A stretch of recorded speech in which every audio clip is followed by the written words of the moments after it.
bien, bienvenue à toutes et à tous dans l'émission Leçons de l'environnement. Je suis Jean-Claude et je voulais vous parler de Empreinte 2050 et derrière ce titre, il s'agit d'un plan climat proposé par le Parti communiste à la discussion des citoyennes et citoyens. Alors, pourquoi un plan climat ? D'abord, n'est-ce pas en démocratie le rôle des partis politiques que de proposer des grands axes politiques à réaliser ?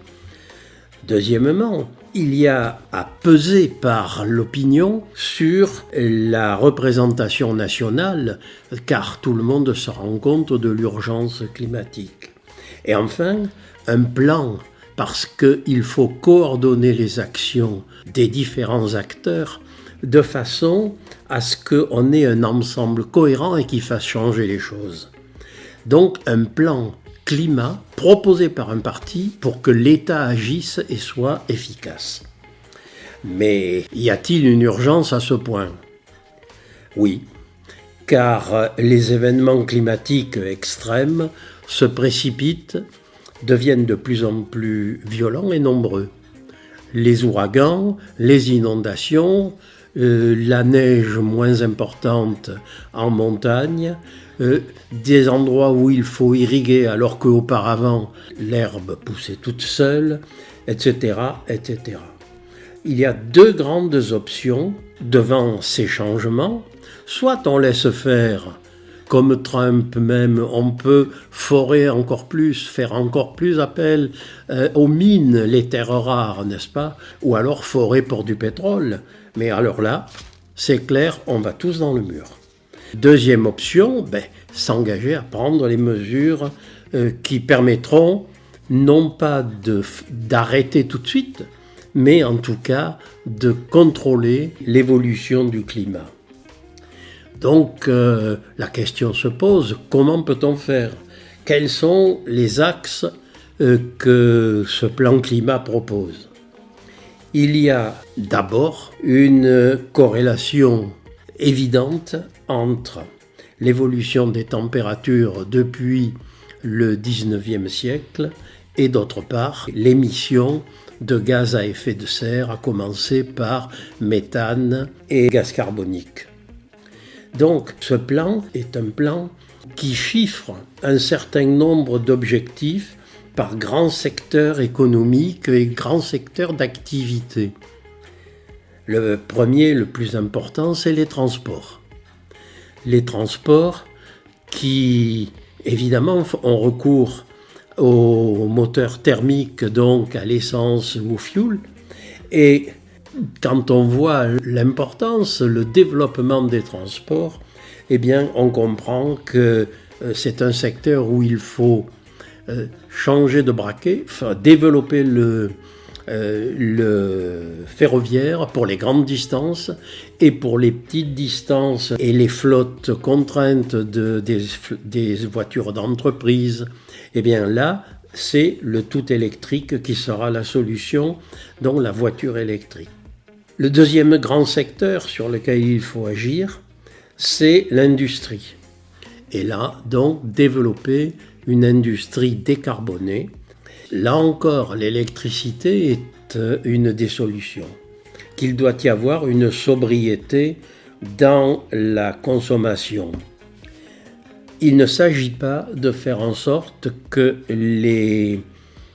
on restreigne sur les possibilités de ceux qui ont des besoins et qui n'arrivent pas à les satisfaire à cause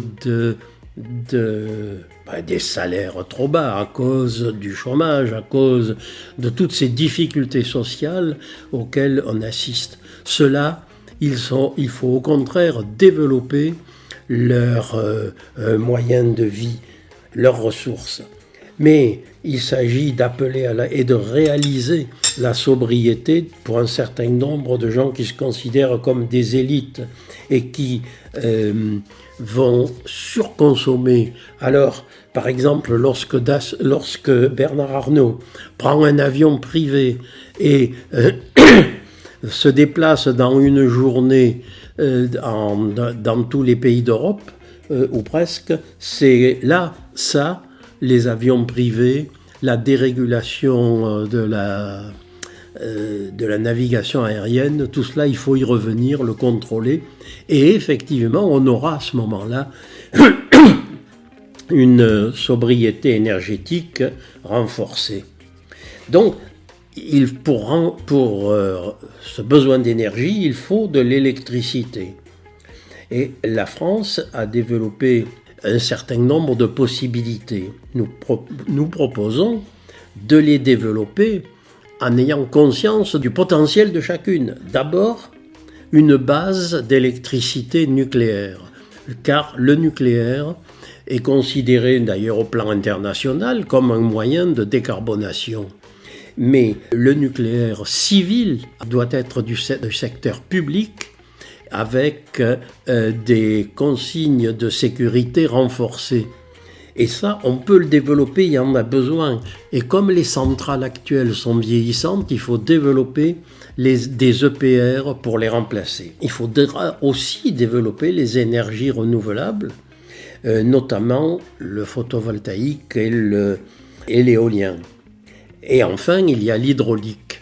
En France, les ressources hydrauliques, pour l'essentiel, ont été exploitées. Il n'y a plus trop de possibilités nouvelles, mais le relief nous a favorisés. Et donc, c'est un secteur vraiment important. On le voit, ce potentiel, il appartient à la nation. L'hydraulique, c'est là aussi EDF. EDF qui était jadis nationalisé, dont on a changé le statut, mais dont le principal actionnaire reste l'État. Alors qu'au contraire, qui est-ce qui freine ? Sinon, Total, le lobby du BTP, des routes et du pétrole, car eux, ils réalisent des profits énormes sur ce secteur, on le sait. On bat des records de dividendes versés aux actionnaires. Donc c'est toute une logique de la société qu'il faut changer, au lieu de gaver les actionnaires, que l'on puisse à la fois résoudre la question de la réduction des gaz à effet de serre émis, en même temps que de répondre aux besoins des plus démunis. C'est donc, vous le voyez, ne pas faire le modèle allemand, où on a fait du photovoltaïque et de l'éolien, mais quand il n'y a pas de vent et que c'est la nuit, comment on fait ? Ils font appel à ce moment-là au gaz fossile avec du lignite, et résultat, bien qu'ils aient soi-disant développé les énergies renouvelables, en réalité ils sont les premiers émetteurs de gaz à effet de serre d'Europe. Il s'agit donc de développer à la fois tout ce qui est réduction des gaz à effet de serre, mais dans un secteur public, et un secteur public comme moteur du développement économique. Le secteur public peut jouer un rôle d'entraînement pour les entreprises privées. Par exemple, la SNCF peut imposer par son cahier des charges à Alstom un certain nombre de normes pour la fabrication des locomotives. Et Alstom va être amené à faire appel à la mécanique, à la sidérurgie. Et donc, par les normes des commandes, par la commande publique, on arrive à renverser les logiques de la production. Encore faudra-t-il que l'on ait effectivement une volonté politique. Car changer ces logiques économiques, ce n'est pas une mince affaire. Ça veut dire affronter directement toute cette propagande de l'État pour culpabiliser le comportement des gens. Nous serions de mauvais citoyens, de mauvais trieurs. Au lieu de se laisser culpabiliser, voyons ce qui est un moyen d'accuser le capitalisme. Car effectivement, c'est bien de cela qu'il s'agit. Le capitalisme nous mène dans une impasse écologique.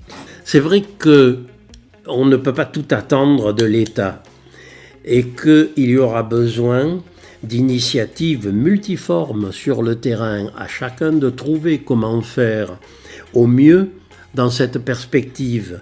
Mais quoi de plus enthousiasmant que de voir que les efforts que l'on fait sont repris au niveau de l'ensemble de la nation pour construire un pays moderne. Et je terminerai en rappelant cette phrase donc de Fabien Roussel, il n'y aura pas d'écologie sans le social, mais pas de social durable sans l'écologie. Voilà pourquoi il fallait un plan climat pour sortir des aberrations des politiques actives.